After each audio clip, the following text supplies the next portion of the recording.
Hello and welcome to the Gadget Show podcast with me, Suzi Perry, and this one, Jason Bradbury. Nice to see you all. Now, apparently, on all of our podcasts so far, we've taken a little bit too long to get to the point where we're telling you what the podcast is actually about. As if we kind of go off on some sort of riff or tangent. As if we would do that. I mean, sometimes we might spend a moment talking about, I don't know, my nan or something like that. Oh, I'm still laughing about Nana Wyatt in bless Colombia. her. Yeah, with a built-up shoe. I know, going round in circles. Oh, bless her.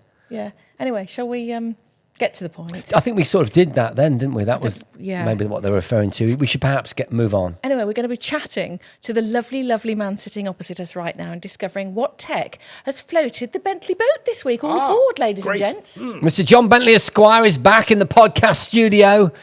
Hi, Johnny boy. What gadget-y treats have you got for us in your... succulent briefcase? Oh. Well, I've got Canon's latest dual fisheye lens designed for their mirrorless cameras, especially to make augmented reality content for headsets. I've seen that talked about, but I don't really understand it. You've actually got it with you? Yes, I've got several of them, in fact, and including the new one and a prototype. Yeah. What else have you got? I've also got a light bulb, which is the first light bulb I've ever tried that's better than daylight. A light bulb. Okay, well, that's probably got our listeners sliding off their seats, John. If light bulbs aren't enough for you, Jason and I will be testing the latest Panasonic Sound Slayer. Half speaker, half necklace. Yeah, just to give you an image, it's a bit like those weighted things that you put around your shoulders in the hairdressers to stop the hair going down your collar. Yeah, but how do you know about that? But this time it's musical. I used to have hair once back in the 80s. Did you? Was it long hair? Flock of seagulls style. Oh, was it? Yeah, boofed up with some V gel. shape. Yeah, wet look gel. Do you think we might be doing that tangent thing again? Drifting off there a little bit, yeah. Okay. Shall we proceed to the show? Let's do it. Right, we're going to start with comments and questions. Yeah, we've got a very active comment section, haven't we, on this show? Yeah, we have. We love it. So Peter Whitney on Facebook, he said, I've just watched the Otis episode. Hilarious. The best one so far. Well, John might have something to say about that. I've got a velvetizer based on Otis's review. Amazing. Oh, that's brilliant. That's good, yeah. Mr. Deco from Instagram said, would you take the podcast on tour? Well, you never know. If things go well, I'm sure that we could... Like a mini Gadget Show live, yeah, it'd be it? Great, wouldn't it? And maybe have some kind of camper van style thing, like a tech van. That'd be good. Be great, wouldn't it? Yeah. Yes, actually, yes. Be like a kind of John's briefcase on wheels. And we could definitely bring John with us. Absolutely. Yeah. Peter Jones. Yes. Now, not the tall one off... Dragon's Den. No, sadly. I've always had a bit of a thing about him. Yeah. I said that out loud, didn't I? Is that anything to do with the fact that he's a multi-millionaire? No, it's not. It's just that he's a lovely man and I fancy him. Any update on Jackson's progress in the Fortnite World Champs? Okay, so this refers to my son and an episode we did about him being an esports player going in, hopefully into the World Championships. So as we record this, it's very timely because I think it's sort of the final opportunity to win a place in the World Championships is tomorrow. Yeah, so maybe I'll just put on the social media how he does, the FNCS. And we can put it on the Gadget Show socials as well. But he's been, all I can say is he's been practicing every day since that episode. Of course he has. He's so diligent. Yeah. And finally, Chalky on YouTube has the most important question. He said, can Jason still do the worm? Oh, as in the breakdance move? Yeah, so this harks back to a challenge that we did years ago about how to make a video go viral. And yours was called Extreme Caterpillar Breakdance. And it did go viral. God, it went massive, didn't it? And obviously the worm was the kind of, I'm doing this with my hand, which is like a sort of wormy type thing. Movement, which you did with your body. Yeah. I wonder if you can still even do that now. I reckon I probably could. I'm not going to do it for you today, if that's what you're asking. I would do it, but I've got a sprained ankle. So I think it wouldn't be a very good idea. But the answer, Chalky, is absolutely 100%. I still break dance. I love it. Maybe not with quite the finesse that I did back in the day. Do you remember, John, on Gadget Show Live, that we kind of goaded him into doing it because it'd been so successful with the 10 million views. And we were amazed by what happened, actually. It was a fantastic challenge. And you went, I'm going to do it. You jumped down and you broke your glasses and they were the only ones that you'd bought for the whole week. I bent them, my glasses. You had them all like with sellotape on for the whole week, didn't you? Yeah. Classy. Anything for the audience, Suzi. You know that. Yeah. And talking of doing anything for the audience. Oh no, don't. Let's not go down in the same episode, you did the same viral video challenge, and you made this great video, which was like a kind of, well, it was a bit carry on, wasn't it? It was a bit carry on. So you were changing as I remember it, I'm doing this from memory, in the background, and John kept moving things around the studio that just happened to cover you up. Exactly that. So it looked like I had no clothes on. But actually, John was always covering you by moving gadgets around, and it was very well shot, but very, very brilliantly orchestrated, wasn't it, John? It was actually. And it did so myself, yes. hugely well. It was also hugely popular on YouTube, but maybe for the reasons that it wasn't intended. No. Namely, I seem to remember that one viewer spotted, in a sort of forensic way, in a reflection of another reflection at the right angle, you can actually see Suzi with no clothes on. Well, with no top on. I mean, because everybody had been so diligent, and everyone was being really lovely about it. John was actually the only person that could see anything. Yeah. So John has seen my boobs. It's fine. I'm all right with it. But I didn't know it was going out on TV in the reflection of John's desk. Is that what it was? That is actually what happened. Reflections often catch you out on these sort of things, or catch people out, it seems. Yeah. Yeah. Oh, it's brilliant. But both videos did really, really well. And it was very interesting because it was at a time when YouTube was really in its infancy. It was maybe 1 or 2 years old. Yeah. And so getting, huge amounts of views on videos then was a really big deal. No, it was great. I've got a comment as well. It was on YouTube. It's from Master G Official, and it's really rather complimentary, so I thought I'd read it out. It says, few presenters have competence and technical ability to review gadgets authentically and in a way that advanced and novice consumers can understand and gain valuable insight. Congratulations, Suzi and Jason. Oh. You'll soon have people queuing at the door and wanting their products featured and reviewed. Oh, that's Master lovely. G Official. I was expecting at the end of that for it to go, and Jason and Suzi, you can't do it either. So thank you. We love the comments. Keep them coming in. It's a really huge part of putting the show together. Thanks very much. Right, so moving on. John, most of the tech we're discussing this week is down to you and what you have in your marvellous briefcase of Gadget. Yes, and as an esteemed guest and senior member of the Gadget Show family, you're actually straddling 2 sections of the show, John. You see, we always start with a headline gadget and then the guest comes in after that. But you, sir, are both our headline and our guest. How marvellous. I'm really honoured. So the first thing that you pull out of your briefcase has got to be good. No pressure, because that's the headliner. Yeah, better be good, Johnny boy. Well, I've got so much stuff here. I actually had to bring a Peli case. Blimey. Oh, this is already a headliner, isn't it? Look, here it is. And what I've got in It's a here... well-used Peli case. Well, it's always good to have a Peli case in one's armoury, I think, of cases. And... Straight out with it. And in this case, I have Canon's latest dual fisheye lens, because there's a bit of history to this. They're actually, at the time of recording, launched this week, in fact, which is jolly good. And Canon are trying to get into the VR headset content creation market by making it easy and straightforward to create sort of high quality, 180-degree, fairly immersive content that you can put into a headset without having multiple cameras and stuff like that. So let's have a look there. Anyway, so they're trying to create a 3D experience. Yes. Right. Through headsets like the Vision Pro and MetaQuest 3 and so on. But they actually started their mission to do this a few years ago with a full-frame dual fisheye lens for their full-frame mirrorless cameras, including this very much video EOS R5C. Can we just describe what this looks like, James? Yes. Well, it looks like, and I'm being serious, like a pig snout. It's like 2 lenses side by side, which you wouldn't normally expect on what looks like a DSLR camera, doesn't it? Yeah, or mirrorless one, obviously, in this case. Yeah. And as you look at it, there's 2 lenses looking at you, which obviously give you that 3D footage, correct? Yes. And this was the original one for full-frame cameras. It's quite large, been out for heavy, a while, this one. Quite large, quite heavy, quite expensive. Yeah. So this came out about 5 years ago. Yes. Right. But this week, as we were recording this, they launched another one for their smaller APS-C sensor cameras, like initially for the R7, and this is the smaller one here. Oh, it's much more neat. R7. Same thing, isn't it, Suzi? Yeah. So looks very similar, although lens is tiny bit smaller. Yeah, it's got a smaller aperture. It's f3.5 as opposed to f2.8. The lenses are still the same distance apart, which is to sort of mimic eyesight. There's a 6 centimetre separation. So you're getting a 180-degree kind of view It in is this. interesting. Yes, on the original one, the full frame, you get I think the field of view is technically 190 degrees, which goes down to 180 degrees. With the new smaller lens, you get a slightly smaller narrower field of view, 140 approximately. This reminds me of a phrase that I was mercilessly taking the mickey out of for saying, which is when 3D TVs were all the rage way back in the day on the Gadget show. I remember doing a link to camera saying 3D is here and it's here to stay. And I was right. Well, yes, I told you, I was just ahead of my time. Just the headset hadn't come out yet instead of the telly. Thank you, John, for saving me. So the idea is that you would, the bottom line is this. I'm a big user of VR, as you know. We've covered VR, haven't we? We started with the Vision Pro on this podcast, episode 1, which is brilliant.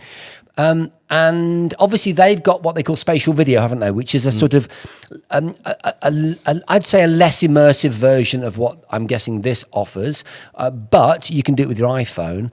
My guess here is that you can shoot something that would be more of a standard 3D movie experience, yes, but yourself. So you're able to content create. They're giving it to the masses. They're crowdsourcing content for the coming VR explosion. Is that the idea? Yes, I think that is the idea. And John, we've on this podcast, and we've talked about Insta360, the X4 that's come out, which obviously films 8K, and you don't have to frame anything. You zoom in. So in terms of quality, how would you compare the two? I'd want to do a direct comparison, but I'm guessing with a bigger sensor, though, this should be better. I recorded that interaction between you two, so we might, I don't know if we can play that back, but if we can, for those of you watching this podcast, you'll be able to see what the effect is like. Do these work in the same way that our eyes work? Yes, they do. Essentially, they take a slightly different perspective on what you're seeing and combine it together. Although they record the images separately on the sensor, though. And this one, the new one, has autofocus, but it's only a single step. Autofocus is not continuous as yet.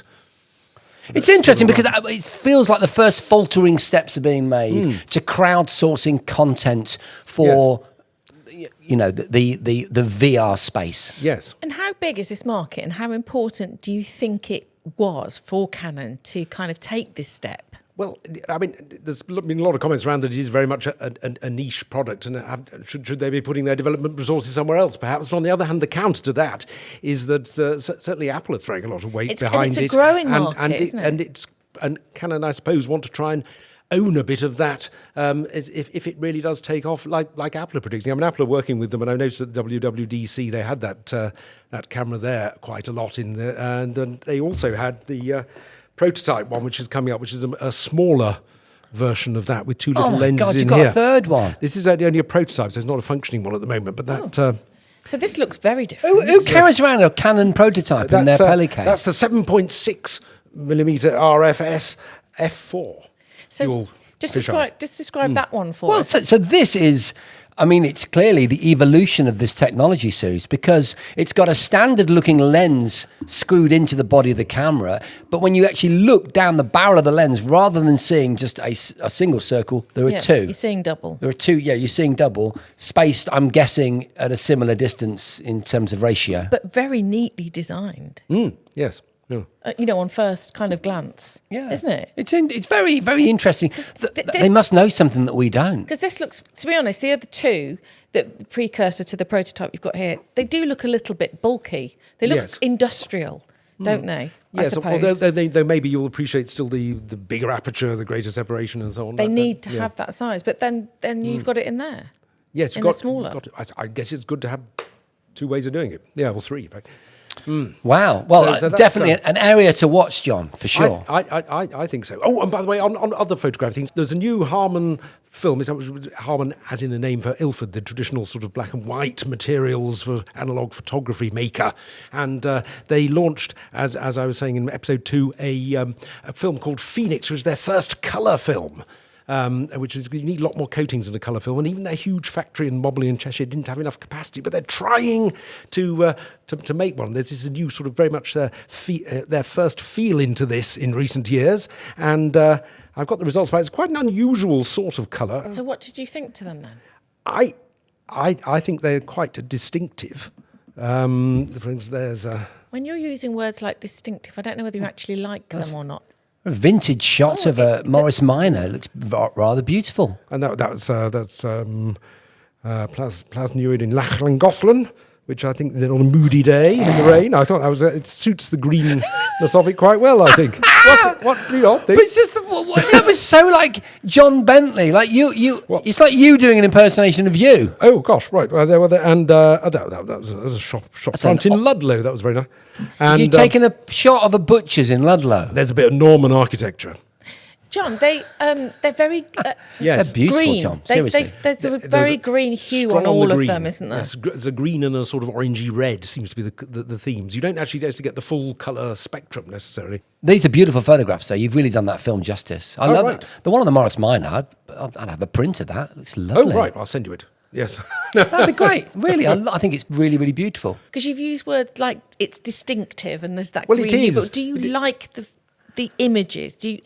I'm a bit in two minds about it. Yeah. I think it suits certain subjects very well. I mean, I think the old picture inside the church of the old architecture, I think it suits very well. I think the car, it actually suits quite well. But I think it does. But then some of the things it really doesn't, because you really want the more developed film. I'd like more to see subtlety. you at something, and I'm being quite serious, something like a kind of themed festival where people are in costumes or something like that.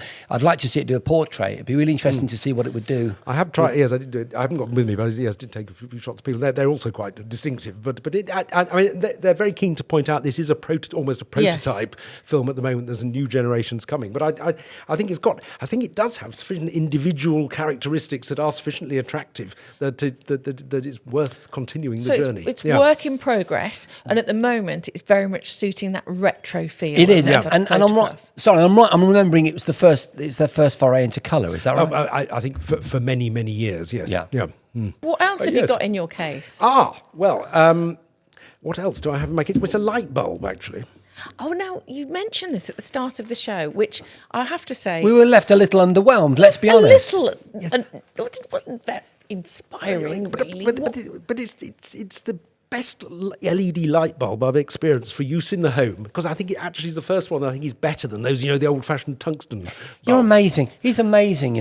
I'm sold. I like just the fact that John Bentley just jumped up and down and said it's the best one for the home.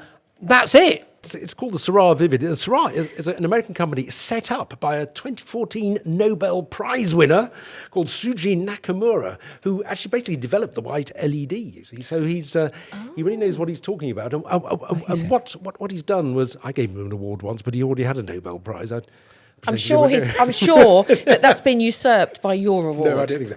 But because the thing is, I mean, daylight is wonderful because it basically Well, it affects us. It affects all colours. The whole colour spectrum that we can perceive is fully illuminated by daylight. And although they're actually considerably warmer in overall colour, those old-fashioned tungsten, rather very inefficient light bulbs also did give us the full colour spectrum.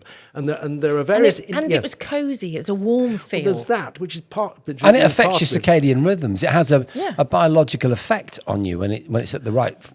there is that too, Right, but I think what we got from a lot of the lower energy consumption light bulbs was a much reduced colour spectrum. They call it colour rendering in the lighting business, and they actually have a colour rendering index. So daylight is 100. Oh, those old tungsten bulbs are an index of 100. Right. But if you think of the worst thing, those sodium lights that we used to have for street lamps and things, they only had a CRI of about 30 because you could hardly perceive colours at all under that light. Now, those fiddly compact fluorescent things are about 70 or so on CRI. Most LED bulbs for the home are about 80 in CRI, so it's somewhat lower. The exception is the bulbs that people use in shops, that the retailers use, and sometimes for photography and movies and the like, where you pay more, you get a CRI that's much closer to 100. You don't normally get them for the home. But what Syrah have done is they've changed the constitution of the various semiconductors in the LED, and particularly they've got more gallium nitride in there, and that actually gives you more red light coming out, because it's red that's the particularly... Gallium nitride. nitride. Sounds like one of the Knights of the Round Table, doesn't it? Ooh. It does a bit. Yeah. I mean, this is the content that you didn't know you needed about light bulbs. I have to say, John, we are enthralled by sold. this. Seriously. They're not that popular at the moment. I mean, They will be after this. Yeah, they will no, be. but the reasons for this. I think one is all the numbering surround all this is quite difficult. This CRI business. No one likes numbers. Nobody do likes all those numbers, and also it's not the only number involved because you can get things with a high CRI, but where they still have a weak red. So you've also got the sort of you've also got the red CRI number, and there's now a new standard come out.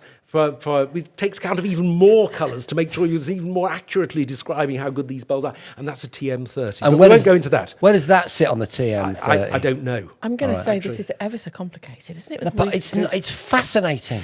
Currently quite expensive. I mean, there's £48 For one light bulb? For one light bulb. But on the other hand, it still lasts, tens of thousands of hours. So I suppose in many ways, compared to the tungsten bulbs, which you had to replace every 1,000 hours, maybe. And do you get bayonet and screw? Yes, well, you can get both of those. I find the adapters are quite useful if you want to. But it's actually not quite the same as the tungsten light. It's different. But I think it's actually better. Does it make you feel different? I think it makes you feel different because I think your brain is subtly aware that you're not seeing all those I colours. agree. This is what I was trying to get to at the beginning. Is obviously I don't know the science of it, but it does affect your biology, doesn't it? Light has a profound effect on us. That's why looking at phones before you go to bed is not a very good idea. Yes, And also, the first thing you should do in the morning is stick your head out of a window, ideally if it's open, or go outside and stand on the floor and be immersed in daylight. In my pants? Yeah, well, whatever you're wearing. But it sets you perfectly for the day to have that light. So you stay inside all day. It messes with your whole... Flop. Yeah. Well, your circadian rhythms. Yeah. Yeah. Well, I think it's nice to see all the colours as daylight intended. So that and now it's expensive here, but in America there's more of a market for these sort of things. You can actually get them at a lower price in Walmart and places like that. So absolutely become more of the mainstream. They also do a low blue light as well, although that's. It's very elegant as well. I like the matte white bottom section with a nice sort of chrome screw-in area, and then a dull sort of, what would you call that, like a off-white You're making this sound top very section. sexy. Yeah, it looks like a normal light bulb. I mean, it does. I just wanted to pick it up a bit. I wouldn't know the difference by looking at it. No. Beautiful. How much? 48 quid. That 48 quid, but if you say I if think it's the they'll best come down light in bulb, price. I think they'll come down in price. Yeah. Yeah. John, what's it called? The Syrah with 2 A's, Vivid. Bang on, mate. Enlightening. Come on. Very good. Oh, light bulb moment right there. So, John, have you got any gadgets that are maybe too big for your briefcase? Well, one thing does come about. I did have a brief drive, it was a quite brief one, in a Hyundai Ioniq 5N, which is the sporting version of their sort of largish family electric car. Right. And it was very good to drive, handled very well. I mean, some of these sporting electric cars are amazingly powerful. I mean, it's a 3.4 seconds to 60, got over 600 horsepower. Good God. Though one thing that struck me as really interesting about it is it's an electric car that pretends to sound, or does try and sound, as though it has a conventional internal combustion engine and an 8-speed flappy paddle gearbox, and as well as it gives you a choice of sound, you can have different supersonic versions or more ordinary engine sounds, and it really tries to try and convince you that you've actually got a real engine in there. That is so you interesting. hit rev limiters if you hold on to a low gear. Yes. You get that increasing sense of acceleration as the revs rise, As the tone changes. And this isn't just, is this internal only, or does it go to the outside so pedestrians can hear it? I imagine it might be something different on the outside. I think it's mainly directed towards the inside. But I mean, it begs the broader question: what should an electric car sound like? This is it. So this is a fascinating question, because I live in a town that gets very, very full of tourists in the summer, and of course they're not local, so they just walk on the roads. And if I pop to Sainsbury's in my electric car, it's got a little Renault thing, I have to be ever so careful because they just won't hear me. My car puts out virtually no noise at all. It's got a little hum, but I've always felt it's a little unsafe. Not even mentioning the lack of sensory feedback, which is what you're talking about, which I think would be quite nice. It is interesting though. What is the sound? So what did it feel like to drive that? It felt quite convincing, not entirely, but it also, because you can mess about with it and change the modes and the settings, it's also quite entertaining. So it's a new. I think one would want to try it for long to see whether you got fed up with it and just forgot it, or whether it's a novel thing. Yes, or whether just a novelty, or whether. Can you switch it off if you don't like it? Yeah. Mm. There is another thing. We do suffer from quite a lot of noise pollution, don't we, when we live in towns and cities? But I like a bit of noise in a car. Absolutely. This is right up my street. I think I would like that. But it's an opportunity, isn't it, though, to say what is the right amount of noise for safety and sensory feedback for the driver, safety for the pedestrian, but without that throbbing diesel sound that seems to penetrate through the house and become uncomfortable sometimes. No, but I like that. You like a bit of throbbing with sound. I like that bit of, that's what, that's what I've kind of grown up with. So I like that noise. I mean, look at my job. Oh my God, That's why I'm so deaf. on the pit lane. Yeah, exactly. So Yeah. I love that. I love it when you can feel the noise when it vibrates. And no, it's not healthy, but I still like it. Interesting. So, do you think we're going to go that way? Because the reason I ask, I tested the Harley Davidson electric motorbike, and to my amazement, it made no sound at all, apart from the sort of rubber on the road. And this is a high performance, very large, very heavy motorbike, right?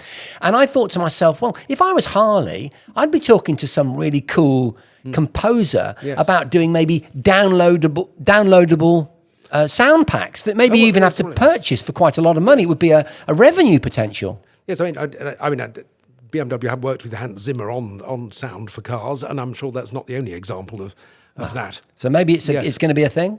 I think so. I think that is a thing, definitely. Definitely something to watch for the future. Nice. Oh, John, it's been great having been you amazing. on the podcast. It's been Thank nice you to be so here. much for coming in, and you're welcome, as you know, anytime. With your Peli case. And your light bulbs. And your little pig snouty And your noisy lenses. cars. Oh, thank you. Yes, bring And them your all. silver fox good looks. Oh, we love you, John Bentley. Ladies Ladies and gentlemen. We've got a button for you, mate. Oh, yeah, here we go.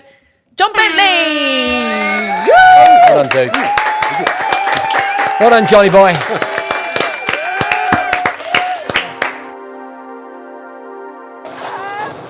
Hello.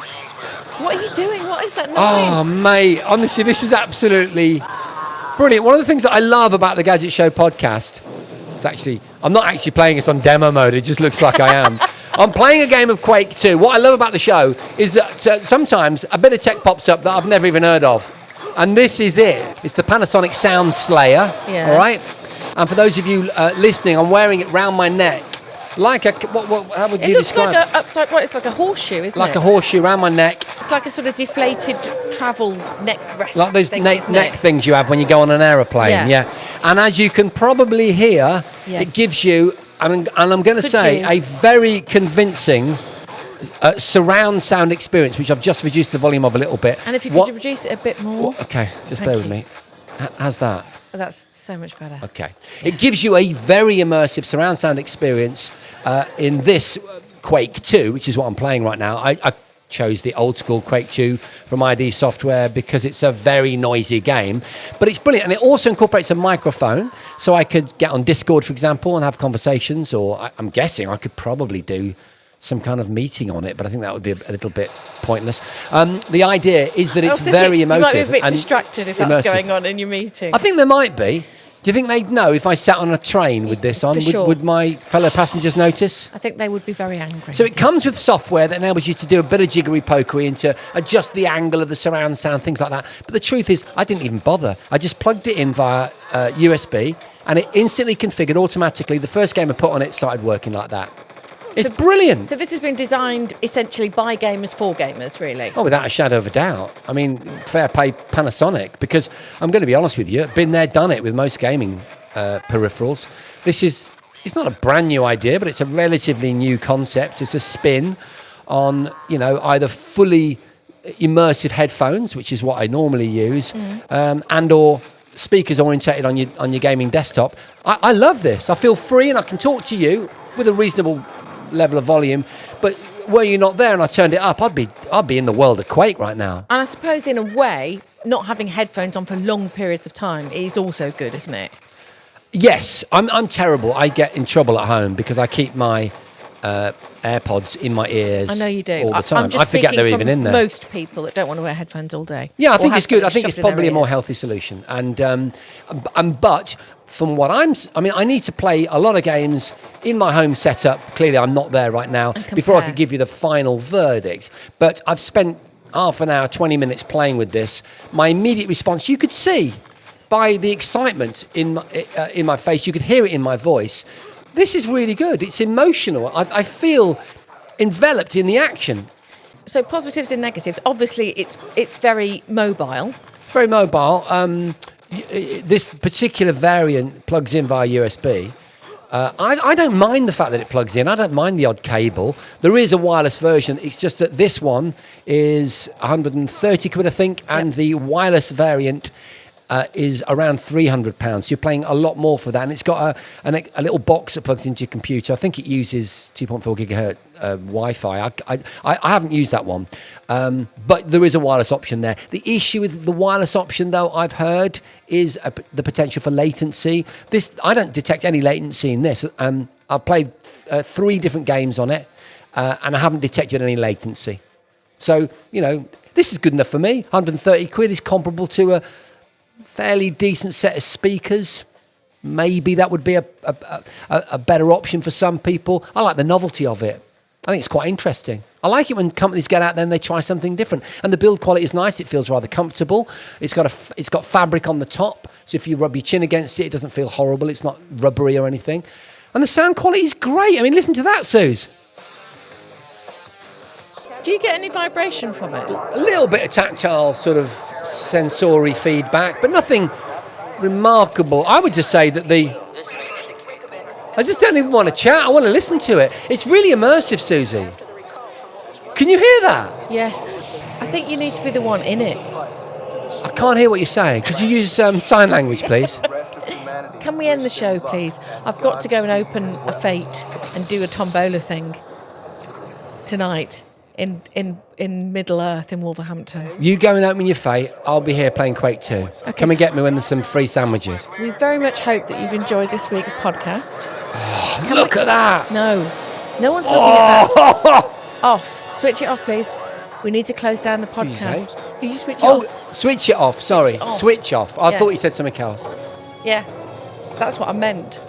There we go. Marvellous. Oh. No, in all seriousness, Suzi Perry, it's been lovely. It's been very special. It's been great. And having John here was made it even better, didn't it? Always. Yeah, always good. And we hope that you've enjoyed listening to the podcast. And obviously you get all the extra bits if you go to our Patreon page. Yeah, go across to our Patreon page where you get exclusive behind-the-scenes footage. You can ask us all kinds of questions. There are all kinds of different tiers that you can sign up for. And all the bloopers, there's loads of those. Yeah, the bloopers. Even more. The bloopers are the best thing. So, yeah, and it's really important because the community is growing. Be part of the family. Yeah, we would love that. But until the next time, we bid you farewell.